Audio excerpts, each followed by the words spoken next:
Trading में अगर सबसे ज्यादा मुश्किल काम कोई है तो वो है स्कैल्पिंग करना। स्कैल्पिंग में जितनी जल्दी प्रॉफिट होगा उतनी ही जल्दी लॉस भी होगा। अगर आज कोई बिगनर है जो स्कैल्पिंग शुरू करना चाहता है तो उसको बहुत सारी प्रॉब्लम और क्वेश्चन का सामना करना पड़ेगा, जैसे कि स्कैल्पिंग क्या है, कौन सी टाइम फ्रेम में स्कैल्पिंग करनी चाहिए। ये सारे टॉपिक को मैं इस वीडियो में कवर करूंगा और साथ में एक पावरफुल स्कैल्पिंग की स्ट्रेटेजी भी शेयर करूंगा, जिसमें हम price action plus indicator plus momentum loss को कंबाइन करके ट्रेड करना सीखेंगे। और स्कैल्पिंग में हमें बहुत ही जल्दी डिसीजन लेने पड़ेंगे।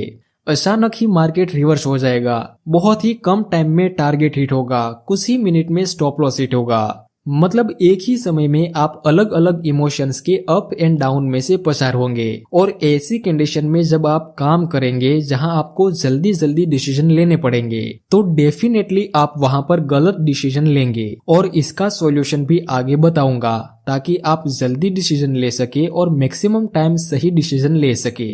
बेसिक से शुरू करते हैं।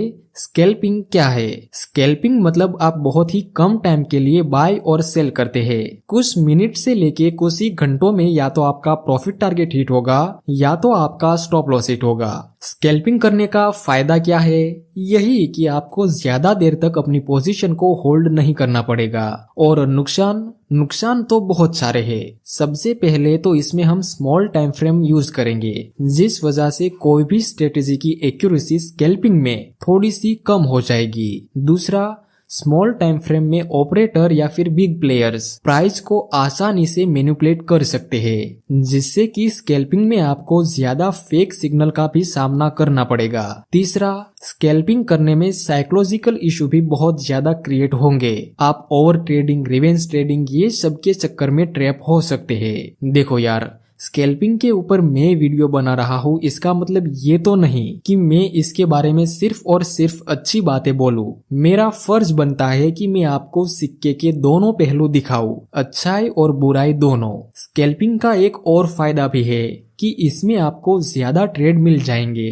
अब चलो मुद्दे की बात पे आते हैं। क्या आपको स्कैल्पिंग करनी चाहिए? तो मैं कहूंगा कि अगर आप में गॉड लेवल डिसिप्लिन है, मतलब आपने रूल बनाया कि मैं रिटेस्ट पे ट्रेड लूंगा, तो फिर आपका ट्रेड रिटेस्ट पे ही बनेगा। आपने रूल बनाया कि मैं ट्रेंड के साथ चलूंगा, तो फिर आप ट्रेंड के साथ ही चलते हैं। आपने डिसाइड किया कि अगर मेरे एक ही दिन में 2 से ज्यादा स्टॉप लॉस हिट होते हैं तो मैं उस दिन के लिए तीसरा ट्रेड नहीं करूंगा, और आप बिल्कुल ऐसा ही करते हैं, तब तो फिर आप स्कैल्पिंग मटेरियल हो। अब बात करते हैं स्कैल्पिंग की स्ट्रेटेजी के बारे में। जैसा मैंने आपको बताया, इसमें हम 3 चीजों को चेक करेंगे, price action plus momentum loss और एक इंडिकेटर। स्कैल्पिंग में ट्रेड करने के लिए हम यूज करेंगे 5 मिनट या फिर 3 मिनट की टाइम फ्रेम।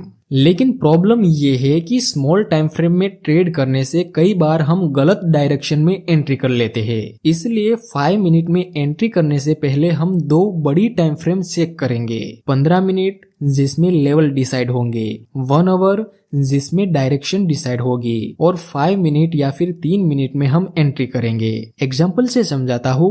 यहाँ हमारे पास 1 आवर का चार्ट है, जिसमें हमें साफ दिख रहा है कि अभी डाउन ट्रेंड चल रहा है, हमें डायरेक्शन मिल गई। एंड देन हम 15 मिनट की टाइम फ्रेम में चार्ट को शिफ्ट कर देते हैं। उसके बाद हम 15 मिनट की टाइम फ्रेम में चार्ट को शिफ्ट कर देंगे, तो 15 मिनट की टाइम फ्रेम में भी यहाँ पर डाउन ट्रेंड है। 15 मिनट की टाइम फ्रेम में हमारा काम रहेगा कि हम सारे इंपॉर्टेंट लेवल को ड्रॉ कर ले। ये सपोर्ट आगे रेजिस्टेंस बनेगा और ये ट्रेंड लाइन भी आगे रेजिस्टेंस का काम करेगी। और लास्ट टाइम प्राइस यहाँ से नीचे गिरा था, तो ये लेवल रिसेंट हाई का काम करेगा। अगर प्राइस इस लेवल को ऊपर की तरफ ब्रेक करेगा तो ये डाउन ट्रेंड अप ट्रेंड में रिवर्स हो जाएगा। अब टाइम आ चुका है ट्रेड करने का, लेकिन हमारी एंट्री 5 मिनट की टाइम फ्रेम में बनेगी। आप चाहे तो 3 मिनट की टाइम फ्रेम भी यूज कर सकते हैं। एक बार फिर से हम टाइम फ्रेम को चेंज करेंगे और 5 मिनट की टाइम फ्रेम में चार्ट को शिफ्ट कर देंगे। अब हमें ट्रेड लेने से पहले देखना है मोमेंटम लॉस को। मोमेंटम लॉस क्या होता है उसके बारे में समझने में थोड़ा सा आइडिया दे देता हूँ। देखो, यहाँ हमारे पास एक रेजिस्टेंस लेवल था। नेक्स्ट प्राइस इस रेजिस्टेंस लेवल को अप्रोच करता है, पर आप ये सारी कैंडल को ध्यान से देखो। जैसे जैसे प्राइस इस रेजिस्टेंस के पास आता है, तब ये सारी कैंडल की साइज स्मॉल होती जा रही है। ये बिग कैंडल, नेक्स्ट कैंडल उससे स्मॉल, नेक्स्ट कैंडल उससे भी स्मॉल, नेक्स्ट कैंडल उससे भी स्मॉल। इसको हम बोलते हैं कि मार्केट में मोमेंटम लॉस हो रहा है, जिसके बाद एक पॉसिबिलिटी रहेगी कि आगे से प्राइस इस रेजिस्टेंस को रिस्पेक्ट देके रिवर्स हो जाए। नेक्स्ट मार्केट यहाँ से रिवर्स हो गया। दूसरा एग्जांपल, यहाँ पर एक सपोर्ट था। नेक्स्ट प्राइस इस सपोर्ट लेवल को अप्रोच करता है। अब आप ये सारी कैंडल की साइज को देखो। जैसे जैसे प्राइस इस सपोर्ट के पास आता है, कैंडल की साइज स्मॉल होने लगी, जो रिप्रेजेंट करता है कि अभी मार्केट में मोमेंटम लॉस हो रहा है। इसका मतलब ये कि जिन्होंने यहाँ पर सेल किया होगा, वे सेलर्स धीरे धीरे अपना प्रॉफिट बुक कर रहे हैं। सो यहाँ पॉसिबिलिटी रहेगी कि यहाँ से प्राइस रिवर्स हो जाए। तो ये होता है मोमेंटम लॉस, जिसको हम स्कैल्पिंग में यूज करेंगे। चलिए अब हमारा पिछला एग्जाम्पल देखते हैं। यहाँ आगे प्राइस इस रेजिस्टेंस पे आता है, जहाँ हमें मोमेंटम लॉस भी देखने को मिला। इट मीन्स कि यहाँ पर जिन्होंने बाय किया होगा, वे लोग इस जगह पर अपना प्रॉफिट बुक कर रहे हैं। लेकिन सिर्फ मोमेंटम लॉस को देख के हम ट्रेड नहीं करेंगे, हमें चाहिए कि कोई कैंडल स्टिक का भी सिग्नल मिले। नेक्स्ट हमें एक बीरिश कैंडल का सिग्नल मिला। प्राइस एक्शन के अनुसार यहाँ पर सेल करने का सिग्नल मिला। मोमेंटम लॉस भी दिख रहा है। अब हम लास्ट कंफर्मेशन को देखेंगे, और वो है स्टोकेस्टिक इंडिकेटर का सिग्नल। स्टोकेस्टिक को कैसे यूज करना है वो मैं बहुत ही शॉर्ट में समझा देता हूँ। देखो, स्टोकेस्टिक में मेन दो इंपॉर्टेंट लेवल होते हैं, एक 80 का और दूसरा 20 का, जिसमें दो लाइन होगी। एक ब्लू कलर की लाइन जिसको हम K% लाइन कहेंगे, और एक ऑरेंज कलर की लाइन जिसको हम D% लाइन कहेंगे। जब स्टोकेस्टिक की ये दोनों लाइन 80 के लेवल के ऊपर हो तो ये ओवरबॉट माना जाता है, और जब स्टोकेस्टिक 20 के लेवल के नीचे हो तब प्राइस ओवरसोल्ड है ऐसा माना जाता है। लेकिन सिर्फ इसके बेस पर हम ट्रेड नहीं करेंगे। जब स्टोकेस्टिक 80 के लेवल के ऊपर हो और K% लाइन D% लाइन को ऊपर से नीचे की तरफ क्रॉस करे, तब ये सेल करने का सिग्नल होगा। एंड स्टोकेस्टिक 20 के लेवल के नीचे हो और K% लाइन D% लाइन को नीचे से ऊपर की तरफ क्रॉस करे, तब ये बाय करने का सिग्नल होगा। चलिए अब हम फिर से अपना पुराना एग्जाम्पल कंटिन्यू करते हैं। यहाँ हम स्टोकेस्टिक इंडिकेटर को अप्लाई कर देंगे, जिसमें स्टोकेस्टिक इंडिकेटर की K% लाइन ने D% लाइन को ऊपर से नीचे की तरफ क्रॉस किया, और अभी स्टोकेस्टिक ओवरबॉट जोन में भी है। प्राइस एक्शन के अनुसार यहाँ पर सेल करने का सिग्नल मिला। स्टोकेस्टिक इंडिकेटर के अनुसार भी ये सेल करने का सिग्नल हुआ, और यहाँ मोमेंटम लॉस भी हुआ है। तो अब हम यहाँ पर सेल में एंट्री कर सकते हैं। स्टॉप लॉस यहाँ पर, और पहला प्रॉफिट टारगेट इस लेवल पे जहाँ आपको 50% प्रॉफिट बुक करना है, और दूसरा टारगेट रखना है यहाँ पर आखिरी सपोर्ट पे। नेक्स्ट प्राइस नीचे गिरा, जिसके साथ हमारे ये दोनों टारगेट कंप्लीट हो गए। यहाँ भी एक दूसरा सिग्नल मिला था सेल करने का। आप चाहे तो आप यहाँ पर भी सेल कर सकते थे। जैसा मैंने कहा कि स्कैल्पिंग में आपको बहुत सारे ट्रेड मिलेंगे, लेकिन इसमें आपको फास्ट डिसीजन लेने पड़ेंगे, और जल्दी डिसीजन कैसे लेने हैं उसकी भी मैं एक पूरी प्रोसेस आगे बताऊंगा। लेकिन उससे पहले हम आखिरी एग्जांपल देख लेते हैं। यहाँ 1 आवर का चार्ट ओपन है, जिसमें अप ट्रेंड शो हो रहा है। हमें अप ट्रेंड की डायरेक्शन मिल गई। अब हम 15 मिनट की टाइम फ्रेम में चार्ट को चेंज कर देते हैं, जहाँ पर हम सारे इंपॉर्टेंट लेवल को ड्रॉ करेंगे। ये रेजिस्टेंस आगे सपोर्ट बनेगा, और ये ट्रेंड लाइन भी आगे सपोर्ट का काम करेगी। तो फिर अब एंट्री करने के लिए हम 5 मिनट की टाइम फ्रेम में अपने चार्ट को शिफ्ट करेंगे, और 5 मिनट की टाइम फ्रेम में प्राइस इस ट्रेंड लाइन के सपोर्ट को अप्रोच करता है। वहीं पे ये दूसरा सपोर्ट भी है। यहाँ हमें मोमेंटम लॉस भी देखने को मिला, लेकिन हम तुरंत एंट्री नहीं करेंगे। हम वेट करेंगे कि हमें यहाँ पर कोई कैंडलस्टिक पैटर्न का सिग्नल मिले। नेक्स्ट हमें एक डोजी और कंफर्मेशन कैंडल का सिग्नल मिला, और नीचे स्टोकेस्टिक इंडिकेटर का भी हमें सिग्नल मिल रहा है। तो यहाँ पर हम ट्रेड कर सकते हैं। हमारा स्टॉप लॉस इस कैंडल के लो के नीचे, और प्रॉफिट टारगेट कहाँ रखना है? प्रॉफिट टारगेट में पहला टारगेट रखना है यहाँ पर। देखो यहाँ एक बेरिश ट्रेंड लाइन भी बन रही है। हमें सिर्फ और सिर्फ 15 मिनट की टाइम फ्रेम के लेवल को महत्व नहीं देना। हमारे लिए 5 मिनट के लेवल भी उतने ही इम्पोर्टेंट है जितने की 15 मिनट के। ऐसा भी तो हो सकता है ना कि प्राइस इस ट्रेंड लाइन से नीचे गिर जाए, इसलिए पहला टारगेट इस ट्रेंड लाइन के पास, जहां आपको अपना 50% प्रॉफिट बुक करना रहेगा और बाकी की प्रॉफिट को यहाँ रखना है। नेक्स्ट, प्राइस हमारी डायरेक्शन में मूव करता है और हमारा टारगेट कंप्लीट हो चुका है।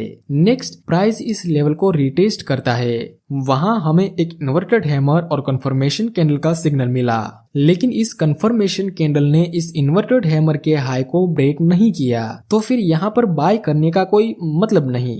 नेक्स्ट, प्राइस नीचे गिरता है और लास्ट में इस ट्रेंड लाइन पे प्राइस ने एक डोजी प्लस कंफर्मेशन कैंडल का सिग्नल बनाया। ट्रेंड बुलिश है, मोमेंटम लॉस भी हुआ है, स्टोकेस्टिक ने भी नीचे बाय का सिग्नल दे दिया, तो यहाँ पर हम बाय का ट्रेड कर सकते हैं। यहाँ पर स्टॉप लॉस और टारगेट इस रिसेंट रेजिस्टेंस पे। नेक्स्ट, प्राइस नीचे गिर जाता है और हमारा एसएल हिट हो गया। मैं बस इतना सिखाना चाहता हूँ कि किसी भी स्ट्रेटेजी की एक्यूरेसी 100% नहीं है। हमें रियलिटी को ध्यान में रखते हुए काम करना चाहिए। नेक्स्ट, हमें एक रिजेक्शन देखने को मिला और प्राइस ने अभी भी इस रिसेंट स्विंग लो को ब्रेक नहीं किया, मतलब अभी भी यहाँ पर अप ट्रेंड ही है और जहाँ पर ये हैमर बना वहां पर एक ट्रेंड लाइन का भी सपोर्ट मिल रहा है। तो अब हमें कंफर्मेशन कैंडल का वेट करना है। नेक्स्ट, कंफर्मेशन कैंडल ने इस हैमर के हाई को ब्रेक कर दिया और नीचे स्टोकेस्टिक ने भी यहाँ पर फिर से बाय का सिग्नल दिया, तो अब हम यहाँ पर फिर से बाय कर सकते हैं। यहाँ पर एसएल और टारगेट यहाँ पर। नेक्स्ट, प्राइस ऊपर गया जिसके साथ हमारा प्रॉफिट टारगेट कंप्लीट हो गया। मैं फिर से रिपीट करता हूँ कि स्कैल्पिंग में आपको बार बार ट्रेड मिलेंगे, आप बस शांति से काम करना। That's my point. चलो अब मैं सिखाता हूँ कि आपको स्कैल्पिंग में फास्ट डिसीजन कैसे लेने हैं, जो कि सबसे ज्यादा जरूरी है। जल्दी डिसीजन लेने के लिए आपके पास प्लानिंग होनी चाहिए और फिर उस प्लानिंग के अनुसार आपको डिसीजन लेने हैं। लेट सपोज कि इस तरह से प्राइस मूव कर रहा है डाउन ट्रेंड में। अब आपको प्लानिंग करनी है कि अगर प्राइस इस लेवल को टेस्ट करके कोई बेरिश सिग्नल देगा तो मैं सेल करूंगा, और अगर प्राइस इस रिसेंट लेवल के पास कोई बेरिश सिग्नल देगा तो भी मैं सेल करूंगा, और अगर प्राइस इस रिसेंट स्विंग लो को ऊपर की तरफ ब्रेक करेगा तो मैं रिटेस्ट का वेट करके बाय करने के बारे में सोचूंगा। आपने क्या किया, पहले से ही संभावनाओं के बारे में देख लिया और आपने प्लानिंग करके एक प्रिपरेशन कर ली कि अगर ऐसा होगा तो मैं ये करूंगा, अगर वैसा होगा तो मैं उस टाइप का डिसीजन लूंगा। नेक्स्ट, प्राइस इस लेवल के पास आके हैंगिंग मैन और कंफर्मेशन कैंडल का सिग्नल देता है। जैसी आपने प्लानिंग की थी उस हिसाब से मार्केट ने मूव दिया है, एसएल यहाँ पर और टारगेट यहाँ पर। नेक्स्ट, प्राइस ऊपर गया और हमारा एसएल हिट हो गया। ओके, कोई बात नहीं। और अब यहाँ पर एक बुलिश ट्रेंड लाइन भी बन रही है। आपने जो प्लान बनाया था ना उसमें ये चीज ऐड कर दो कि जब तक प्राइस इस ट्रेंड लाइन को नीचे की तरफ ब्रेक नहीं करेगा तब तक मुझे सेल नहीं करना है। नेक्स्ट, फिर से एक बेरिश सिग्नल मिला, लेकिन क्या ये ट्रेंड लाइन को प्राइस ने ब्रेक किया? नहीं, तो फिर इस ट्रेड को हमें अवॉइड कर देना है। अभी हम क्या कर रहे हैं, मार्केट में मूव आने से पहले ही प्रिपरेशन करके काम कर रहे हैं, ताकि जब एक्शन लेने का टाइम आए तब हम जल्दी डिसीजन ले सके। नेक्स्ट, प्राइस ऊपर मूव करता है जहां इस रेजिस्टेंस पे हमें फिर से एक बेरिश सिग्नल मिला। ये स्विंग ऊपर की तरफ ब्रेक नहीं हुआ, मतलब अभी भी ये डाउन ट्रेंड ही है, लेकिन क्या ये ट्रेंड लाइन ब्रेक हुई? नहीं, तो फिर वेट करो, हमें क्या पता, हो सकता है प्राइस इस ट्रेंड लाइन से फिर से ऊपर चला जाए। नेक्स्ट, ये ट्रेंड लाइन का ब्रेकडाउन हो गया और रिटेस्ट करके प्राइस ने एक बेरिश सिग्नल भी दिया, और हम तो वेट ही कर रहे थे कि प्राइस हमारी प्लानिंग के अनुसार इस ट्रेंड लाइन को ब्रेक करे। अब हम यहाँ पर सेल कर सकते हैं, एसएल यहाँ पर और टारगेट यहाँ पर। नेक्स्ट, प्राइस नीचे गिरता है और हमारा टारगेट हिट हो गया। तो इस तरह से मार्केट में मूव आने से पहले आपको प्लानिंग करके स्कैल्पिंग में ट्रेड एग्जीक्यूट करने हैं। और कई बार क्या होगा कि 1 आवर की टाइम फ्रेम में अप ट्रेंड होगा और वही समय पे 5 मिनट की टाइम फ्रेम में डाउन ट्रेंड होगा। ऐसी कंडीशन में आपको क्या करना है वो समझने के लिए आप मेरी ये मल्टीपल टाइम फ्रेम एनालिसिस वाली वीडियो देख सकते हैं। सो आज के लिए बस इतना ही, मिलते हैं अगले वीडियो में।